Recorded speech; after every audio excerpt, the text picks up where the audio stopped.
Puji nama Tuhan, kita bisa bertemu kembali pada pagi hari ini dalam keadaan yang baik, dalam keadaan yang sehat. Tentunya semua itu karena kasih Tuhan. Bagaimana Tuhan menjaga kita, melindungi kita, memelihara kita sampai pada detik ini. Semua adalah kemurahan Tuhan. Bapak Ibu Saudara, mungkin ada dari Bapak Ibu datang ke sini dengan membawa segala pergumulan di dalam hati, ataupun mungkin ada masalah-masalah yang belum terpecahkan dan juga doa-doa yang belum dijawab oleh Tuhan. Dan adalah benar kalau Bapak Ibu Saudara datang ke tempat ini untuk mencari Tuhan, untuk dekat sama Tuhan. Karena saya yakin dan percaya ketika Bapak Ibu datang akan berbeda nanti ketika akan pulang. Karena ketika kita beribadah atau bersekutu sama Tuhan, Tuhan akan memberi di saat kita menaikkan puji-pujian, mendengarkan firman Tuhan, ada damai sukacita dan damai sejahtera dan sukacita yang Tuhan Roh Kudus berikan kepada kita. Demikian Bapak Ibu Saudara, kita akan mulai ibadah pada pagi hari ini. Ada baiknya kita akan awali dengan doa. Untuk yang tugas kami persilakan.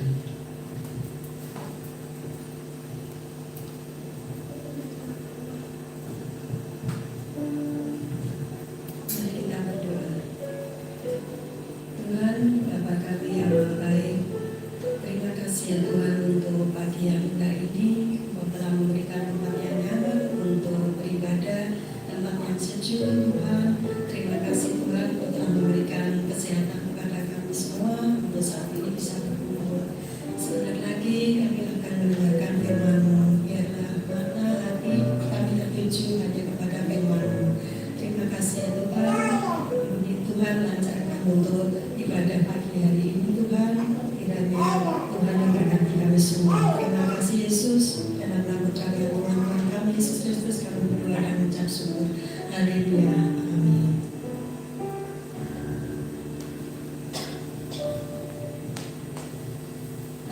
Di dalam Mazmur 96 ayat 1 dan 2 dikatakan, nyanyikanlah nyanyian baru bagi Tuhan, menyanyilah bagi Tuhan hai segenap bumi, menyanyilah bagi Tuhan, pujilah namanya, kabarkanlah keselamatan yang daripadanya dari hari ke hari.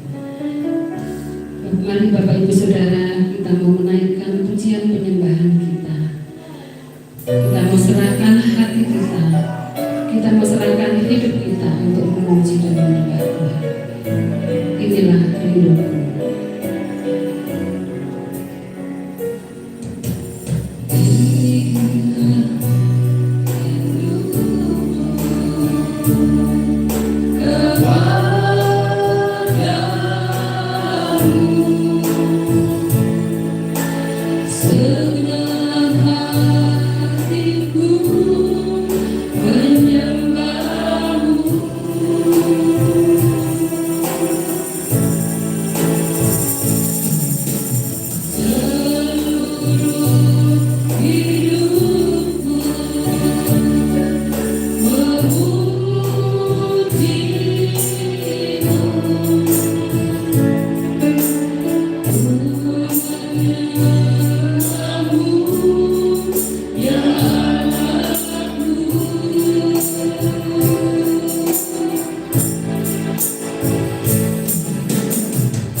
Terima kasih Tuhan, inilah kerinduan hati kami untuk menyembah-Mu, untuk memuji-Mu, untuk selalu dekat dan melekat erat dengan-Mu ya Tuhan.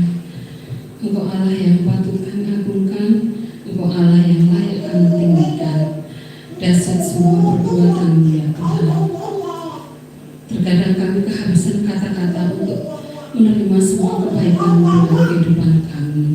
Terima kasih Tuhan Yesus. Kami akan melanjutkan ibadah pada pagi hari ini. Kiranya Engkau memimpin dari awal permulaan hari ini. Terima kasih Tuhan. Hanya di dalam nama Tuhan kami Yesus Kristus kami berdoa dan mengucap syukur. Haleluya. Amin.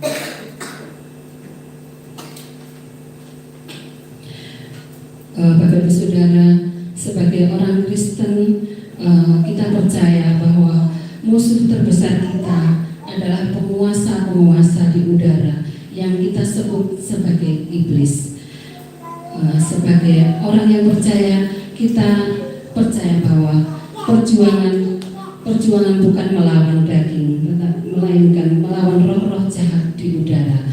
Dan satu-satunya cara untuk menang melawan kuasa si iblis adalah mempergunakan perlengkapan senjata Allah.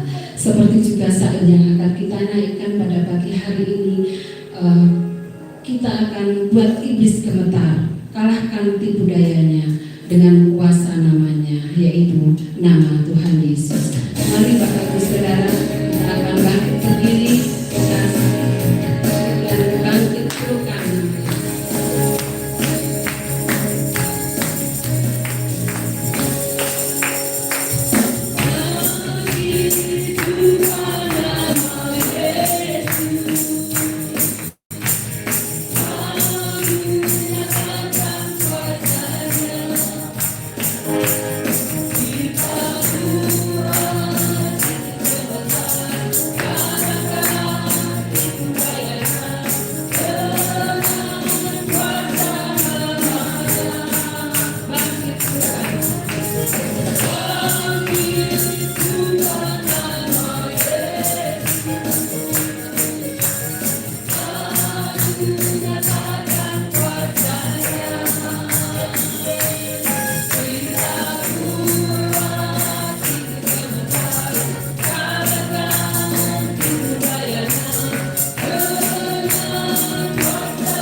saat kita sendirian, ada sosok yang selalu menemani kita. Dialah sobat yang setia, yaitu Tuhan Yesus. Mari kita kembali bersorak-sorai, kita naikkan pujian.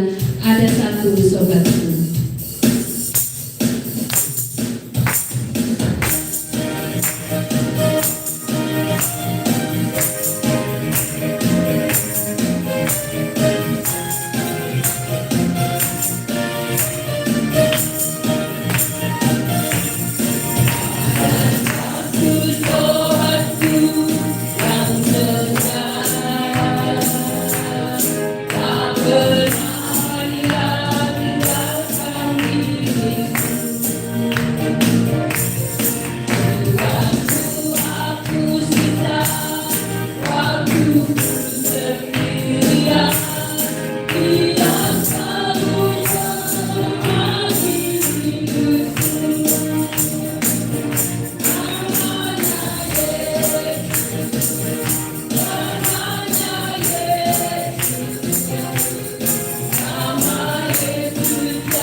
Di samping kiri kanan, haleluya, sampai tos samping kiri kanan. Mari kembali kita berdendang, kita memujikan pujian bahasa Jawa. Sajeku aku dari Gusti.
kemuliaan bagi Tuhan. Sebelum kita duduk, mari bersama umat percaya di seluruh muka bumi kita akan mengikrarkan pengakuan iman kita, yaitu pengakuan iman rasuli yang berkata sebagai berikut. Aku percaya kepada Allah Bapa yang Maha Kuasa, Bapa langit dan bumi, dan kepada Yesus Kristus yang Tuhan Tuhan kita, yang dikandung daripada Roh Kudus, lahir dari anak darah Maria, yang menderita di bawah pemerintahan Pontius Pilatus, disalibkan, mati dan dikuburkan, turun ke dalam kerajaan maut. Pada hari yang ketiga, bangkit pula dari antara orang mati, naik ke surga, duduk di sebelah kanan Allah Bapa yang Maha Kuasa, dan akan datang dari sana untuk menghakimi orang yang hidup dan yang mati. Aku percaya kepada Roh Kudus, gereja yang kudus dan am, persekutuan orang kudus, pengampunan dosa, kebangkitan bangkit, dan hidup yang kekal. Amin. Kami persilakan untuk jemaat duduk kembali.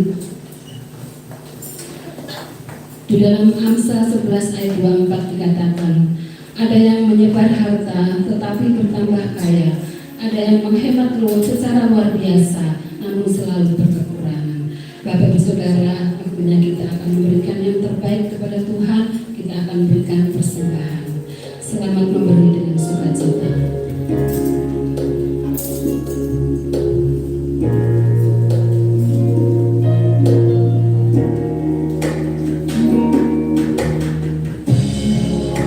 Betapa hatiku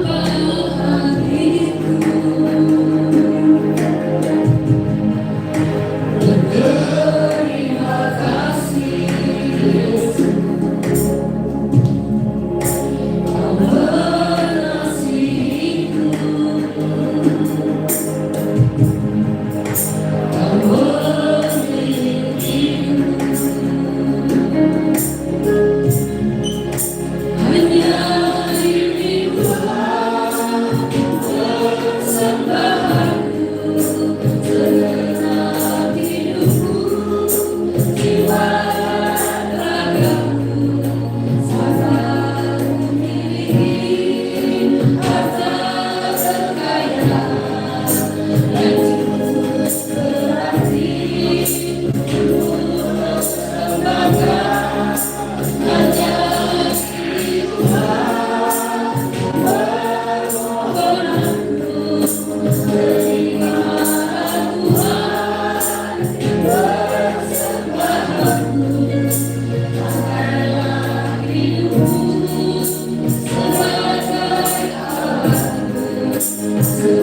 Hanya waktunya kita akan menerima kebenaran sabda Tuhan.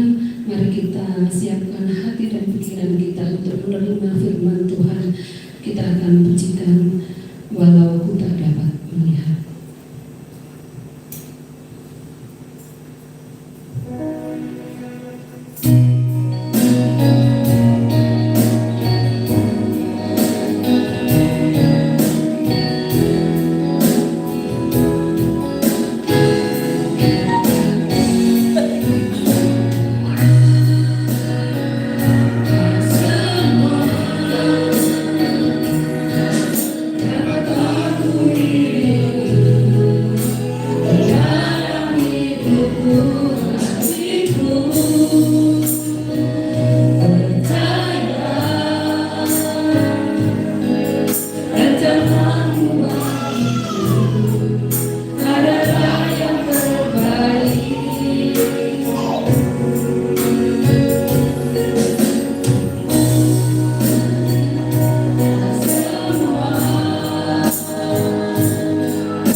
Bapa di surga, kami bersyukur pada pagi ini Tuhan bahwa kami dalam hadirat-Mu melalui ibadah-Nya. Dari awal sampai saat ini Engkau setia menolong memimpin kami. Engkau dengan rencana-Mu yang indah memberi kami kekuatan, memberi kami hikmat sehingga kami semakin disempurnakan pengetahuan kami tentang kehidupan yang berkenan kepadamu, tentang rencana-Mu, sehingga kami tidak diobah-abingkan oleh dunia yang palsu, tetapi kami memiliki sesuatu yang sejati, sesuatu yang abadi, yang tidak bisa digoncangkan oleh dunia. Karena itu kami bersyukur, biarlah melalui ibadah kami semakin diteguhkan, dikuatkan. Dan saat ini kami Tuhan mau merenungkan firman-Mu.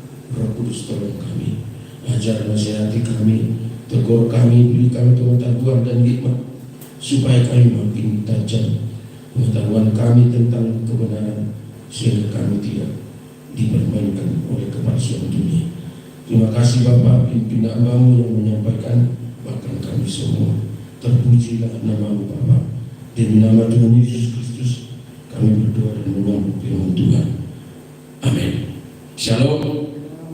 Puji Tuhan, hari ini kita akan sama-sama belajar dari firman Tuhan. Oleh karena saat-saat sekarang ini kita akan diperhadapkan ke berbagai banyak masalah. Ya, dunia semakin tidak menentu, makin banyak muncul hal-hal yang aneh-aneh. Bahkan ya, benar atau tidak, Indonesia salah satu di antara sekian negara, termasuk negara yang akan dilewati oleh panas bumi yang mencapai sampai 40 sampai 49 derajat katanya. Kita tidak tahu. Kalau ini terjadi kita harus hati-hati, mempersiapkan diri. Ya, kalau suka minum es setiap hari, jangan lagi. Kalau nanti pada panas seperti itu Anda minum es, pembuluh darahmu akan pecah. Karena panas udara sangat tinggi. Jadi itu orang karena panas dan dikira dia minum es akan segar, tidak. Justru itu kan membuat bisa jantung berhenti sekejap karena panas dan luar biasa. Sekarang kita melatih diri, berkeringat-keringat, minum air hangat, terbiasa, sehingga nanti tubuh itu menyesuaikan diri dengan panas yang muncul sekarang. Hindari yang minum-minuman dingin, biasakan minum, paling tidak jangan yang pakai es, ya, karena itu akan sangat berbahaya nanti. Ya, nah saat kini kita akan melihat firman Tuhan dari Yeremia pasal 23. Kita akan baca dan mencoba untuk melihat firman Tuhan. Yeremia pasal yang ke-23. Kita akan baca ayat 25. Ini banyak ayat ini kita baca, coba ya. Jadi kita cukup baca supaya jangan banyak bacaannya. 25 sampai 29. Ya, Yeremia 23 ayat 25 sampai 29. Saya baca ayat 25, saudara baca ayat 29. Aku telah mendengar apa yang dikatakan oleh para nabi yang bernubuat palsu demi namaku dengan mengatakan aku telah bermimpi, aku telah bermimpi. 1, 2, 3. Sampai bila mana hal itu ada dalam hati para nabi yang bernubuat palsu dan yang bernubuat itu perkataan hal itu, yang merancang membuat umatku melupakan namaku dengan mimpi-mimpinya yang mereka ceritakan seorang kepada seorang, sama seperti nenek moyang mereka melupakan namaku oleh karena Baal. nabi yang boleh mimpi dalam menceritakan mimpinya itu, dan nabi yang boleh firmanku dalam menceritakan firmanku itu benar-benar. Apakah sanggup dari demikianlah firmanku. Bukankah firmanku seperti api? Demikianlah firman Tuhan, dan seperti palu yang menghancurkan bukit batu. Nah, puji Tuhan, Yeremia pada saat itu dipakai Tuhan secara luar biasa. Salah satu nabi besar yang dipakai Tuhan, yang kontroversi dengan pendapat, kemauan, termasuk bangsawan para pemimpin pada saat itu, sehingga tidak banyak yang mempercayai apa yang dinubuatkan Yeremia. Karena situasinya sangat berbeda, maka Nabi Yeremia mendapatkan banyak tantangan dan kesulitan. Lalu muncullah nabi-nabi palsu sebagai tandingan untuk menyenangkan para pemimpin yang notabene bukan diutus oleh Tuhan. Akhirnya umat pun jadi bingung mana yang benar, mana yang tidak. Karena itu kita juga pada waktu masa-masa sekarang ini, kita memang harus ekstra hati-hati. Ya, sekarang muncul juga banyak sekarang pengajaran-pengajaran karena banyaknya lewat internet ya. Banyak sekali gereja-gereja baru juga bermunculan, banyak sekali nabi-nabi Tuhan, banyak juga yang bermunculan sekarang. Baik itu mengatakan dia itu perempuan-perempuan yang sekarang banyak muncul ya, perempuan yang banyak sekarang di internet gitu ya. Tapi itu semua kita tidak menghakimi. Tetapi mari kita melihat fenomena-fenomena ini dari sisi firman Tuhan. Karena di dalam PN pun bahwa memang nabi-nabi palsu itu sudah muncul. Dan itu muncul justru di mana? Nabi-nabi palsu itu justru di kalangan orang-orang yang setia kepada Tuhan untuk memutarbalikkan kebenaran itu sendiri. Karena mereka sebenarnya tidak diutus Tuhan, tapi mereka berani mengatakan hal-hal yang dari Tuhan yang sebenarnya bukan dari Tuhan. Karena itu ada firman Tuhan katakan, dari mana kita lihat kepalsuan itu? Ya kita melihat apakah mereka sungguh-sungguh mengasihi Tuhan, apakah mereka sungguh-sungguh mengasihi sesama. Maka tanda-tandanya sebenarnya orang yang mengasihi Tuhan itu mau dipakai Tuhan dalam arti mengasihi orang lain. Mengasihi orang lain itu yang nilai tertinggi adalah keselamatan jiwa orang lain. Bukan sekedar materi, itu hanya media saja. Tapi bagaimana kita terbeban kepada orang lain tentang jiwanya. Karena mereka kalau tidak percaya Yesus, mereka akan binasa masuk neraka. Itu nilai tertinggi. Mengasihi Tuhan itu di situ. Paling tidak ada doa kita tanpa akan diketahui orang lain. Ada doa kita secara pribadi berdoa untuk seseorang walaupun dia tidak tahu kita doakan dia. Karena kita tahu bahwa orang itu belum percaya Yesus. Kita berdoa dan sungguh-sungguh berdoa. Hanya Tuhan dengan saudara yang tahu. Itulah nilai yang ada pada saudara. Tapi kalau itu tidak pernah ada, Anda menjadi orang yang egois, yang hanya menyelamatkan diri, dan itu sangat dituntut oleh Tuhan suatu saat. Engkau tahu keselamatan, tapi engkau sendiri tidak pernah orang lain engkau doakan agar mereka juga diselamatkan. Masalah mereka percaya kepada Tuhan atau tidak, itu bukan urusan kita. Tapi Tuhan mendengar doa seseorang, maka Roh Kudus bekerja, maka orang itu bisa percaya. Lewat kejadian apa? Bukan kita yang menginjili dia, bisa orang lain. Lewat penyakit, lewat apa saja. Tapi ada seseorang yang memang mendoakan dia. Karena ada yang merindukan dia, karena Tuhan tahu orang tersebut perlu menyerahkan Yesus Kristus sebagai Tuhan dan Juru Selamat. Nilai tertinggi itu adalah, tetapi nabi-nabi palsu ini yang muncul pada saat itu kepentingannya apa? Politis, ekonomi. Keterkenalan mereka, kerinduan mereka membangun komunitas-komunitas yang besar, yang mengikuti pengajaran-pengajaran yang mereka lakukan, tetapi bukan dari Tuhan yang sesungguhnya.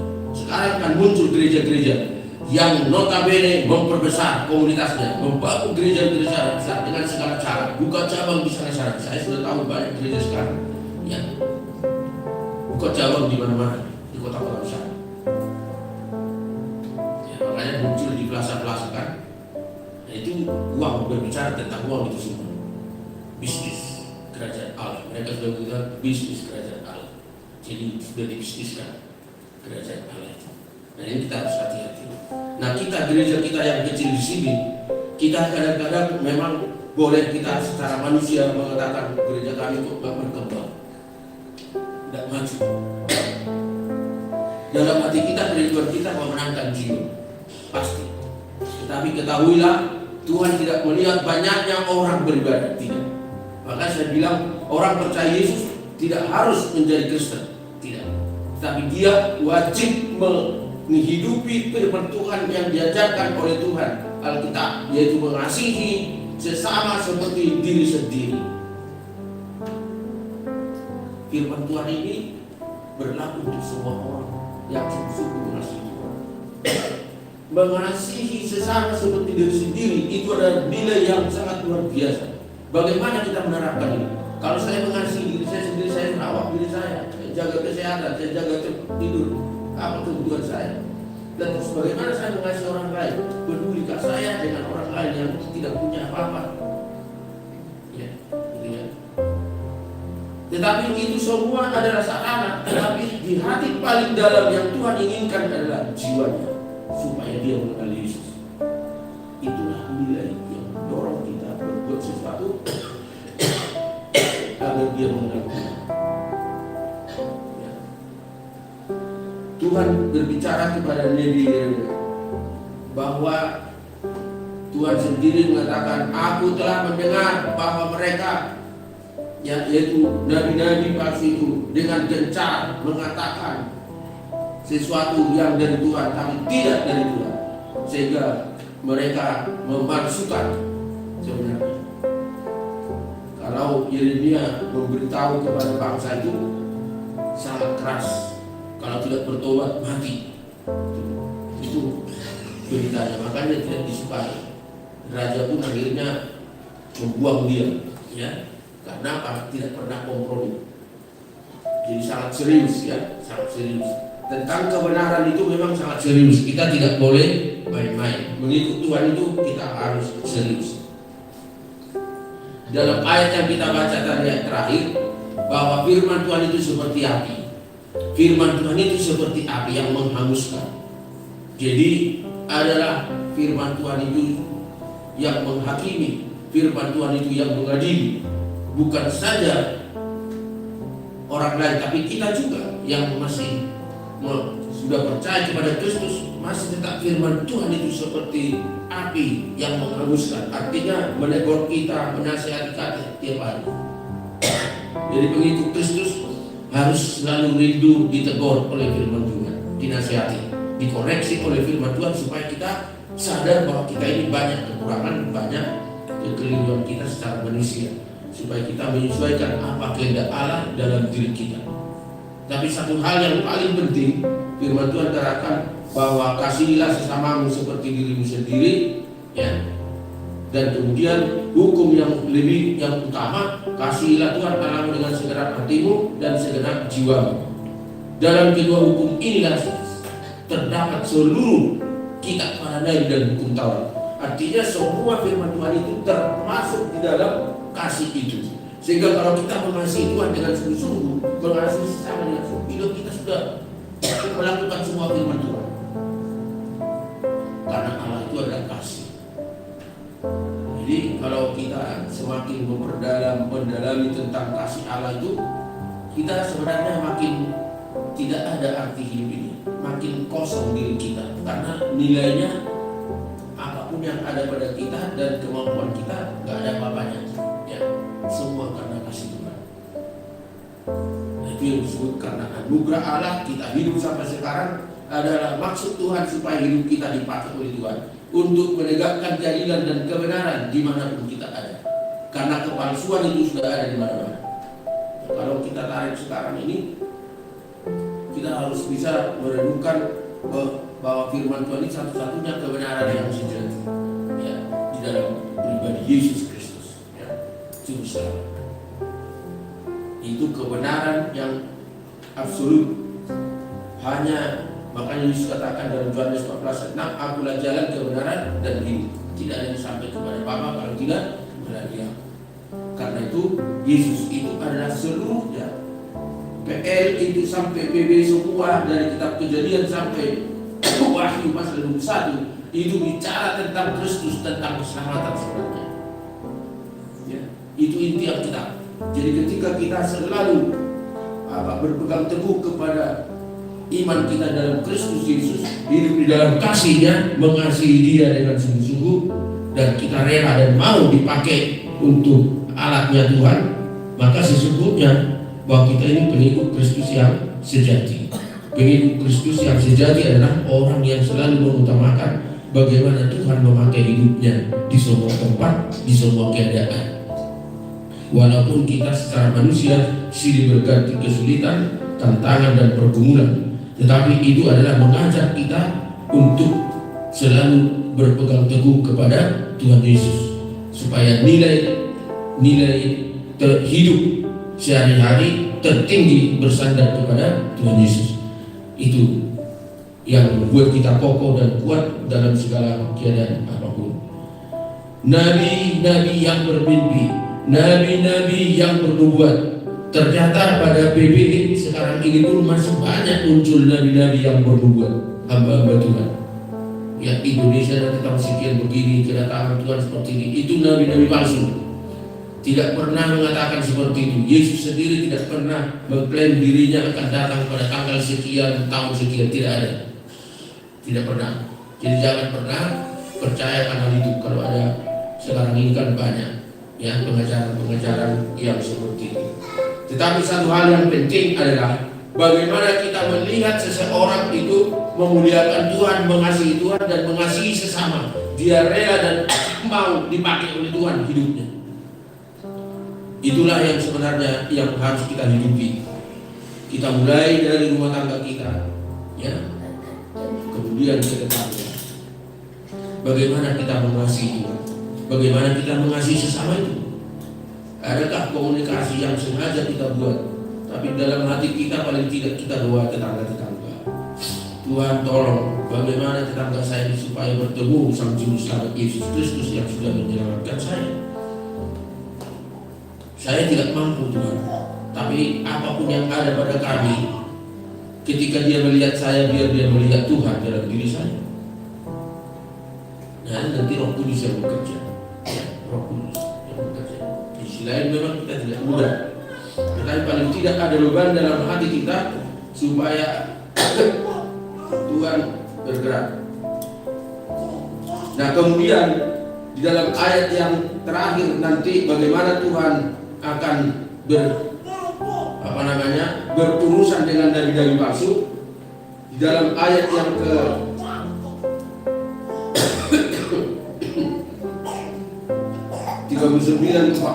Maka sesungguhnya aku akan menangkap kamu dan membuang kamu dari hadapanku, kamu serta kota yang telah kuberikan kepadamu dan kepada nenek moyangmu itu.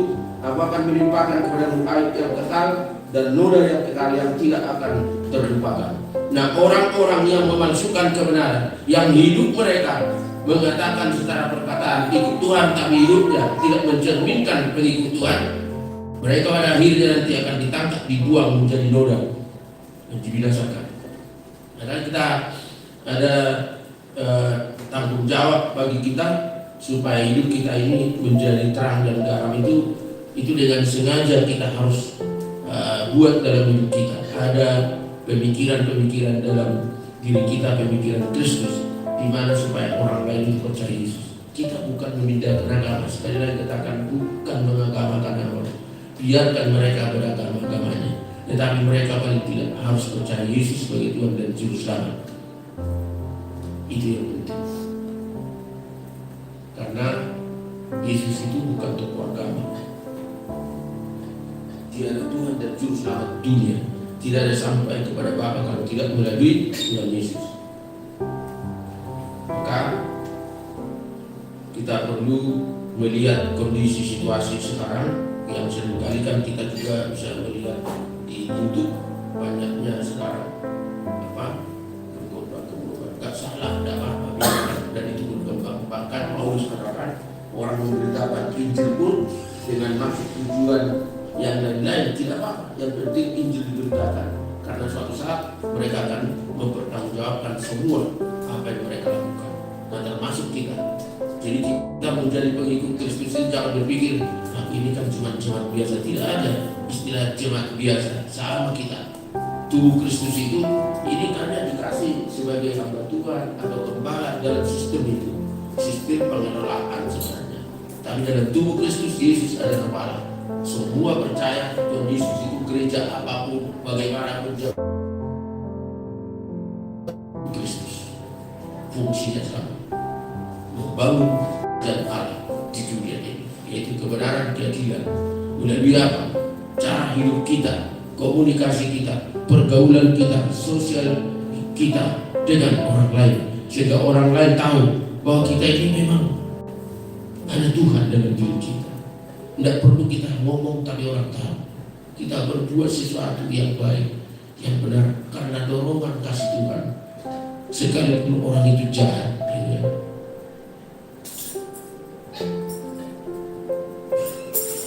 Saya berdoa, saya akan pilih saya bukan satu pendekatan kepada satu keluarga. Saya terbeban untuk keluarga ini, ya.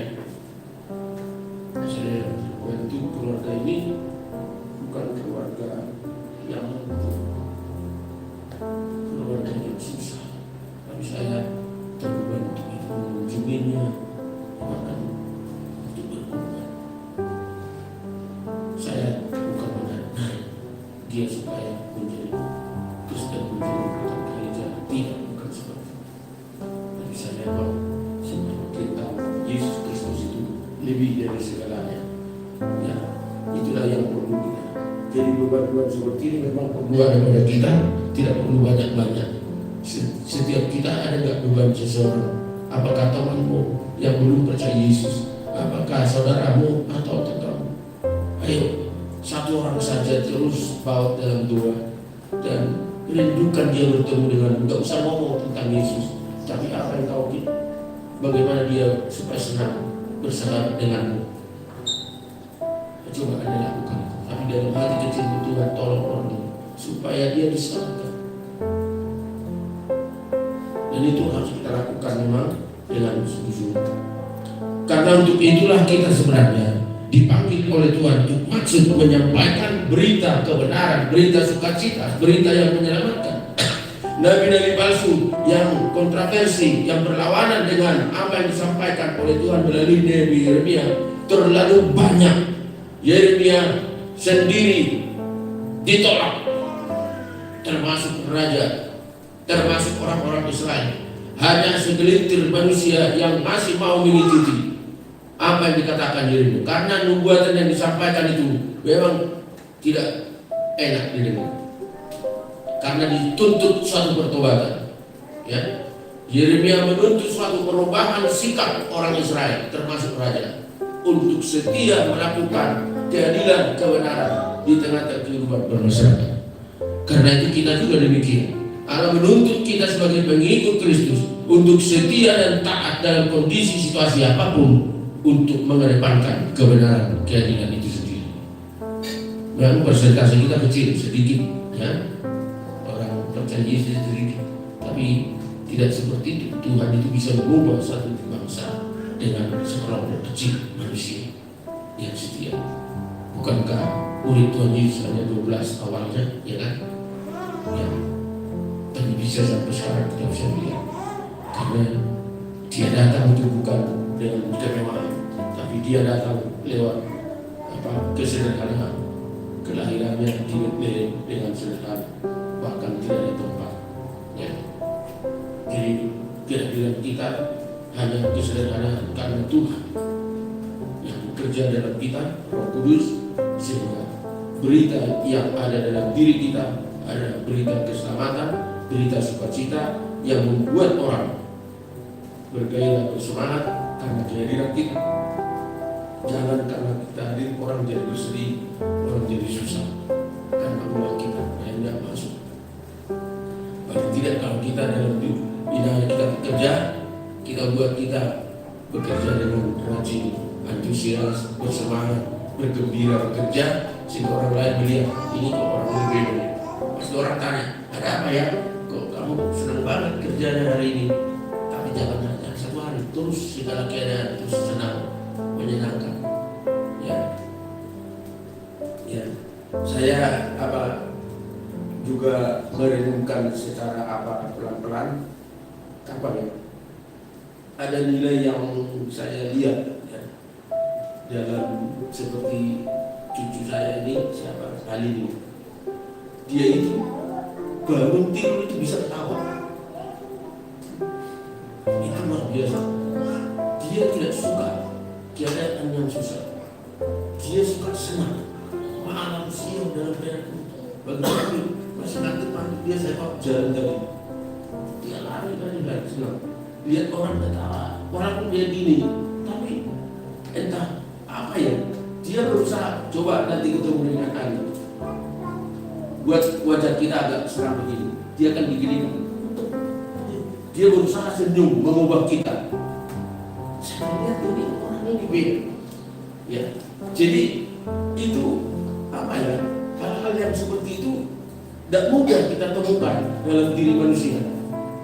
Kita dalam keadaan susah dia senyum. Saya sekali dibuat dia itu merubah cara berpikir. Karena melihat dia tidak bicara, tapi dia mungkin dia seperti saya nggak pas dia lihat dia senyum gini. Cuman dia jadi saya lihat oh ini anaknya dia berusaha mau menyerangkan saya. Jadi saya lihat tipe dia itu memang sosok pribadi yang Tuhan sedang bentuk dia menjadi pribadi yang menyenangkan. Itu ciri-cirinya memang kalau ada Tuhan dalam diri seorang itu seperti itu. Dan bagi kami nyanyiannya di sini sama dia, nggak ada musik tapi dia pegang beat ini, saya pegang terus kayak singer dia. Haleluya. Suaranya nggak jelas. Dia gini. Jadi ini sesuatu yang membuat saya bergairah bersemangat. Jadi ada orang dengan penampilannya saja sudah membuat kita senang. Inilah harapan Tuhan sebagai orang-orang yang diutus oleh Tuhan. Anda bekerja dimanapun di tempat dan tinggal Anda, usahakanlah Anda itu menyenangkan bagi orang lain.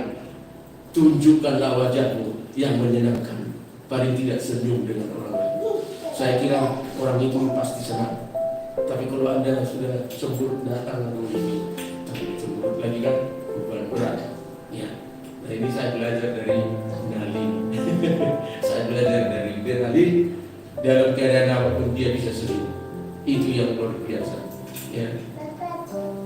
Jadi malam-malam tuh dia bisa lari-lari olahraga di sini, lari-lari di sini. Itu luar biasa. Karena itu saya melihat bahwa hatinya tidak ada beban, hatinya senang, selalu senang dalam kondisi situasi apapun. dia senang, dia selalu berusaha menciptakan yang senang, menyenangkan, membahagiakan.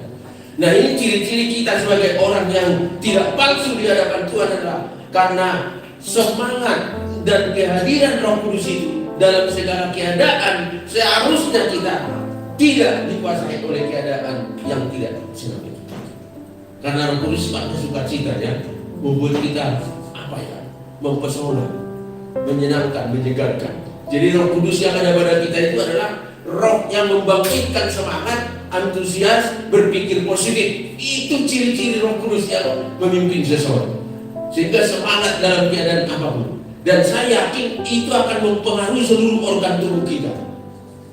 Ya, beban berat pasti ada, duka pasti ada. Tapi ketika kita mau dipimpin Roh Kudus, maka kekuatan sukacita itu membuat semangat tubuh kita itu bergairah. Ya, saya kemarin itu tiba-tiba saya tidak tahu, saya sudah beritahu sama anak-anak.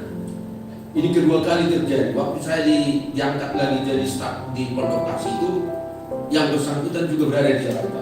Nah, kemarin itu saya mau membalikan tabung yang kami pinjam, ternyata beliau di Jakarta. Tiba-tiba saya di WA, Pak Maris nanti tanggal 15 jam 2 tolong datang ke kantor, ada ibadah di sana. Saya usahakan, saya terus berdoa, dan saya berdoa apa maksudnya? Saya tidak akan pernah bertanya kepada beliau nanti kalau saya datang tanggal 15, karena waktu kapan itu juga begitu, saya tidak tanya apa maunya, biar dia mengungkapkan apa. Kalau itu dari Tuhan, saya yakin pasti jadi. Saya tidak tahu apakah saya ditarik kembali, saya tidak tahu. Saya tidak tahu. Nah, itu yang saya sekarang ini saya sedang berdoa untuk itu nanti tanggal 15. Dan bukan mau mengumumkan, tapi kok pas itu tanggal 15 Mei itu hari ulang tahun saya. Nah, itu yang saya pikir itu, jangan-jangan orang ini membuat satu acara apakah spesial sepertinya dibuat untuk saya, tidak mungkin. Itu yang jadi pertanyaan, kenapa harus tanggal 15 gitu. Dan saya tahu kegiatan di kantor itu bukan tanggal 15 biasanya. Biasanya sekali hari Jumat. Tapi itu nggak salah kemarin. Kamis atau hari Kamis. Ini agak berbeda, saya tidak mengerti. Tapi saya serahkan kepada Tuhan apa maksud Tuhan, rencana Tuhan bagi saya. Karena perjalanan hidup kita sebagai umat melihat Tuhan, Allah merencanakan jauh sebelumnya, itu sudah dirancang dan memakai orang-orang menggenapi rancangannya itu bagi kita. Yang kita kenal, yang dekat, maupun tidak kita kenal, maupun yang jauh, itu dipakai Tuhan untuk menggenapi rancangannya bagi kita. Karena itu kita sebagai umat melihat Tuhan harus percaya ada rancangan Tuhan, rancangan damai sejahtera yang ke depan. Bagaimana caranya? Tapi kalau semakin mengimani itu, maka itu makin digenapi. Berjalanlah terus seiring dengan rancangan Tuhan. Berjalanlah sesuai dengan apa yang difirmankan Tuhan. Maka rencananya itu akan digenapi. Satu persatu pelan-pelan akan diarahkan hidup kita kemana kita pergi.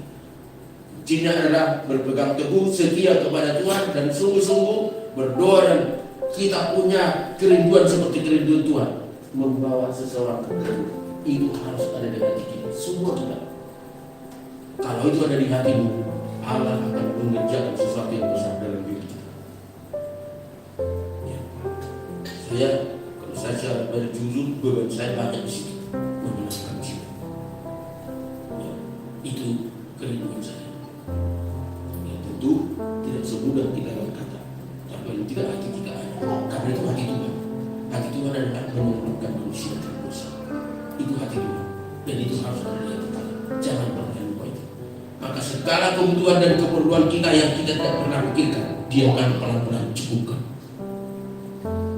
Bahkan yang tidak pernah kita pikirkan, Dia sediakan. Asal kita setia apa yang di hati kita itu, seseorang supaya terima Kristus. Ya. Dengan sengaja, dengan sungguh-sungguh kita menjiwai itu. Karena untuk itulah Tuhan Yesus rela mati, datang ke dunia mati hanya untuk menyelamatkan jiwa. Itu hati Tuhan.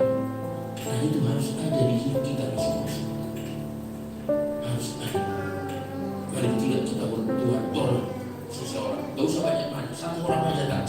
bahwa ya silahkan berkomunikasi kalau bisa.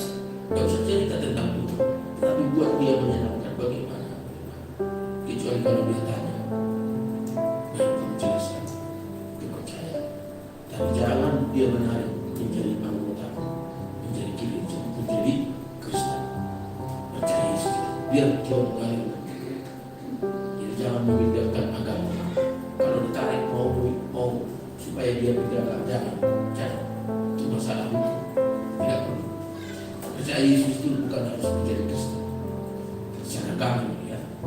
Karena orang sudah percaya Yesus otomatis Kristen itu kan pengikut Kristus artinya. Kristen itu artinya pengikut Kristus. Dan banyak Kristen sekarang bukan pengikut Kristus karena hidupnya tidak memuliakan Tuhan Yesus. Ya, bukan seperti itu. Jadi sekarang tidak bisa lagi kita mengatakan Kristen pengikut Kristus. Tidak bisa lagi karena hidupnya juga banyak yang harus melawan Tuhan Yesus, menjadi salib.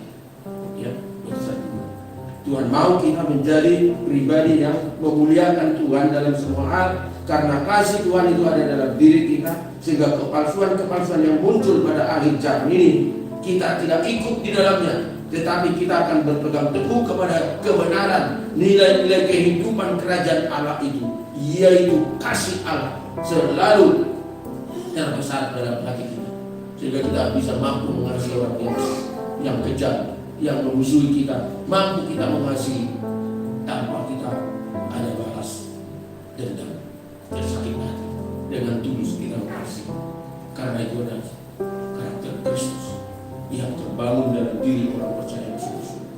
Nah, biar firman Tuhan ini menolong kita.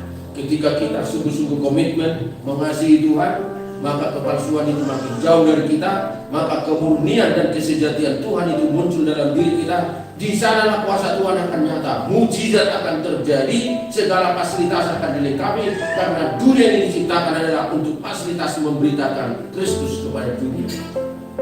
Nah, orang-orang percaya akan diberikan. Akhir zaman dikatakan bahkan harta kekayaan orang-orang kaya itu akan dialihkan kepada orang-orang percaya pada Kristus yang sejati. Itu nanti akan terjadi. Dalam kitab Yesaya itu ada, itu nubuatan yang belum terkabul, dan suatu saat itu akan terjadi. Kekayaan orang-orang kaya, orang yang tidak percaya Tuhan Yesus itu akan diambil alih, diperuntukkan kepada anak-anak Tuhan, supaya anak-anak Tuhan bersaksi membantu orang-orang yang belum mendengar Injil. Suatu saat, siapa yang siap untuk itu adalah orang-orang yang dipersiapkan sekarang ini, yang hatinya mengasihi Tuhan. Kasih Allah semakin besar dalam dirinya, maka harta kekayaan yang ada di dunia ini akan dialihkan kepada mereka, supaya mereka pakai sebagai alat kesaksian, memberitakan cinta kasih Kristus kepada orang lain dengan perbuatan yang nyata. Tuhan Yesus memberkati kita. Amin. Mari kita berdoa. Bapa di surga, kami bersyukur pada pagi ini Engkau mengingatkan kami bahwa kepalsuan yang terjadi pada zaman Yeremia, pada zaman akhir akan muncul kepalsuan, baik di gereja-gereja Tuhan, baik para hamba-hamba Tuhan yang menyatakan diri hamba Tuhan, tetapi mereka palsu memberitakan Injil. Hanya tujuannya memperbesar gereja-gereja duniawi, memperbanyak pengikut-pengikut, karena tujuannya adalah ekonomi, membangun fasilitas duniawi. Karena itu kami berdoa Tuhan, supaya kemurnian kesejatian kami sebagai pengikut Kristus tetap ada pada kami, yaitu mengasihi Allah dengan segenap hati, segenap jiwa, mengasihi sesama seperti diri sendiri, sehingga setiap kami terbebani, hati Tuhan Yesus ada dalam hati kami, yaitu bagaimana supaya seseorang itu mengenal Kristus. Itulah beban kami Tuhan. Tanamkanlah di dalam diri kami, Roh Kudus berikan kami keberanian untuk terus Tuhan, untuk memberitakan kasih-Mu kepada orang lain. Dengan sengaja tetangga, saudara kami, paling tidak seseorang Tuhan setiap hari ada di hati kami. Kami rindu Tuhan, siapapun yang akan kami dekati, dengan komunikasi yang aktif, dengan doa yang tersembunyi, hanya Tuhan dengan kami yang tahu. Orang itu pun tidak tahu bahwa kami doakan dia, tapi biarlah Tuhan tahu bahwa kami sungguh-sungguh merindukan supaya orang tersebut diselamatkan. Karena apalah gunanya hidup di dunia kalau mereka binasa dan neraka. Kami berdoa Tuhan, setiap kami, supaya dalam setiap kami ada beban seperti beban-Mu menyelamatkan jiwa-jiwa yang tersisa. Terima kasih Tuhan atas firman-Mu, menolong kami dalam setiap perekonomian, kebutuhan setiap hari. Lengkapi kami Tuhan hikmat dan bijaksana, supaya kami boleh mengatur segala sesuatu untuk kemuliaan nama-Mu. Kesaksian hidup kami semakin baik di dalam pekerjaan, di dalam masyarakat, dimanapun kami ada. Sungguh kami muncul menjadi pribadi yang menyenangkan, yang memuliakan Tuhan. Oleh karena gairah Roh Kudus ada pada kami. Terpujilah nama-Mu Bapa. Dalam nama Yesus Kristus kami berdoa bersyukur. Amin.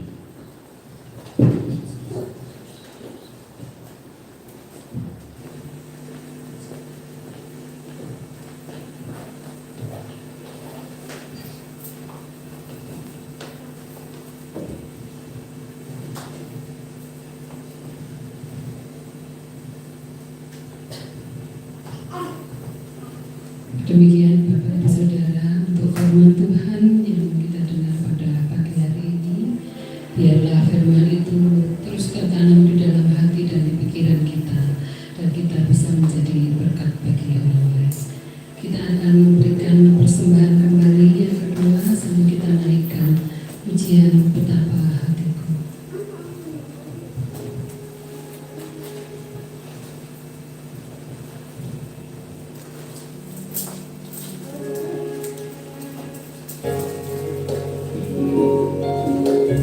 Thank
Saya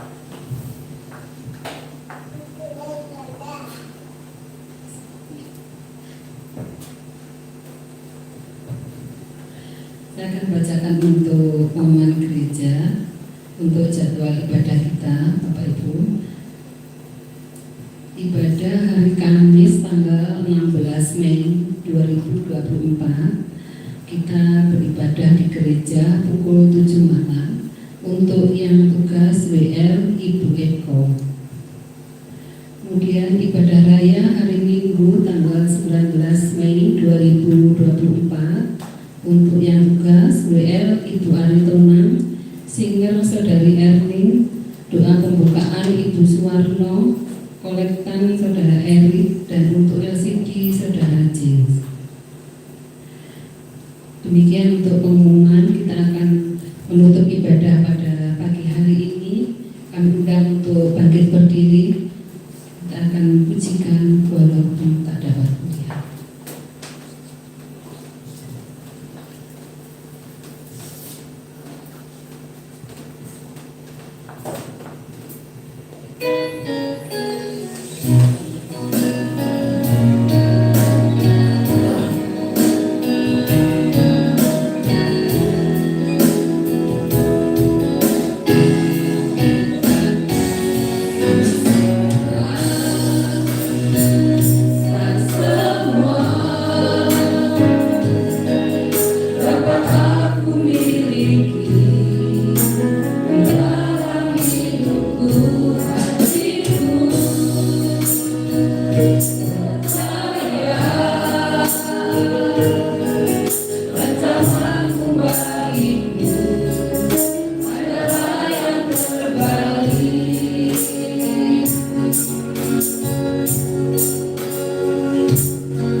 kami datang Tuhan berdoa syafaat, berdoa untuk ibadah yang akan datang untuk hari Kamis malam jam 7.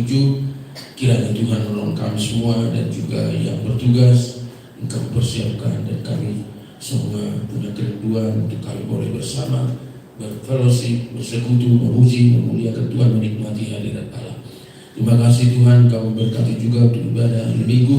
Tuhan menolong kami dan memakai kami semua untuk maksud dan tujuan Tuhan. Dan kesaksian hidup kami sepanjang minggu ini memuliakan Engkau. Doa-doa kami secara pribadi untuk orang lain, sungguh lakukan Bapa, karena hati Tuhan ada di hati kami. Terima kasih Bapa di surga, berdoa Tuhan setiap umat-Mu yang hadir pada saat ini, menolong setiap kegiatan hari lepas hari, dia tempat tinggal rumah tangga, lindungi jaga siang dan malam. Tentang perekonomian kebutuhan sehari-hari, Kau mencukupkan Bapa yang baik. Engkau membuka jalan, pintu-pintu yang tertutup Engkau bukakan Tuhan. Kalau kekuatan-kekuatan lain yang menghalangi berkat Tuhan, kami berdoa di dalam nama Yesus, kami hancurkan semua penghambat itu. Bukakan tingkap langit dari surga, curahkan berkat-Mu, buka pintu itu bagi setiap umat-Mu di tempat ini, sehingga mereka melihat bahwa Tuhan sedang dan mau memakai mereka. Jika ada beban di hati mereka untuk orang lain, tolong Bapa. Jika ada kerinduan seseorang untuk menjadi percaya kepada Kristus, biarlah fasilitas Tuhan memperlengkapi umat-Mu setiap kami, agar hati Bapa ada di hati kami. Karena untuk itulah Kau datang ke dunia, supaya jiwa-jiwa diselamatkan. Terpujilah nama-Mu Bapa di surga. Kami menyerahkan semua Tuhan aktivitas sepanjang minggu ini. Tuhan memberkati setiap rumah tangga, memberkati kesehatan dan kemudian segala keadaan apapun, berikan kami hikmat dan bijaksana, supaya kami tidak mengikuti apa kemauan dunia, tapi kami berpegang kepada kebenaran. Karena Roh Kudus juga menolong kami, memberi kami pengetahuan, hikmat bagaimana mengatur hidup kami, mengatasi masa-masa sulit yang akan datang. Kami persiapkan diri dengan baik, dengan sungguh-sungguh, sehingga kami tidak gegabah, tidak mengikuti arus dunia, tapi kami sungguh-sungguh sadar betapa kami harus hidup semakin sungguh-sungguh di dalam Tuhan. Terima kasih Kau perlengkapi semua kami dengan berkat-berkat jasmani. Terpujilah nama-Mu Tuhan. Kami berdoa bagi jemaat yang tidak hadir, kiranya Tuhan menolong mereka satu persatu, baik keluarga Alif, baik kami serahkan dalam tangan Tuhan. Pimpin Tuhan, tolong ingatkan mereka semua agar kembali datang beribadah di tempat ini. Terpujilah nama-Mu Tuhan. Kami bersyukur menyerahkan seluruh hidup kami ke dalam tangan Tuhan. Berkati bangsa negara kami, berkati kota kami, berkati seluruh hidup kami Bapa. Terima kasih Tuhan. Terpujilah nama-Mu. Dan kami juga berdoa untuk tanggal 23 ada acara hamba-hamba Tuhan Gembala GKM Jawa Timur di tempat ini, menolong kami semua dan kami boleh berpartisipasi semua di dalamnya. Terima kasih Tuhan. Kami percaya apa yang kami lakukan tidak akan pernah sia-sia. Terpujilah nama-Mu. Terima kasih Bapa, Kau memberkati hamba-hamba-Mu yang sudah melayani hari ini. Pakai dan fasilitasi mereka hikmat dan bijaksana, bahkan berkat jasmani. Terpujilah nama-Mu, sebab Engkau Bapa yang sangat baik, yang selalu rindu mendengar doa kami. Oleh karena kami berdoa hanya di dalam nama Tuhan Yesus Kristus yang juga mengajar kami berdoa demikian. Bapa kami yang di surga, dikuduskanlah nama-Mu, datanglah kerajaan-Mu, jadilah kehendak-Mu di bumi seperti di surga. Berikanlah kami pada hari ini makanan kami yang sesungguhnya, dan ampunilah kesalahan kami seperti kami mengampuni orang yang bersalah kepada kami, dan jangan tetapi lepaskanlah kami daripada yang jahat, karena Kau yang punya kerajaan dan kuasa dan kemuliaan sampai selama-lamanya.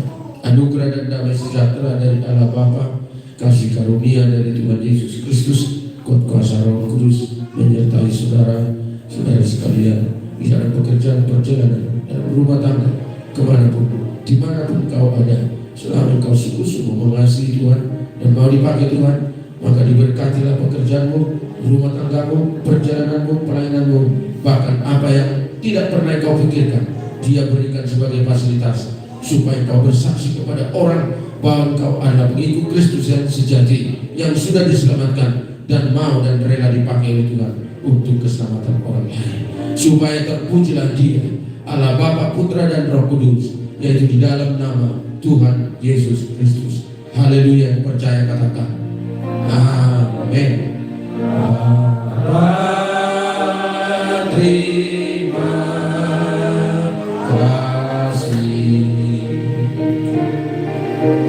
Bapa, terima kasih. Bapa di dalam surga,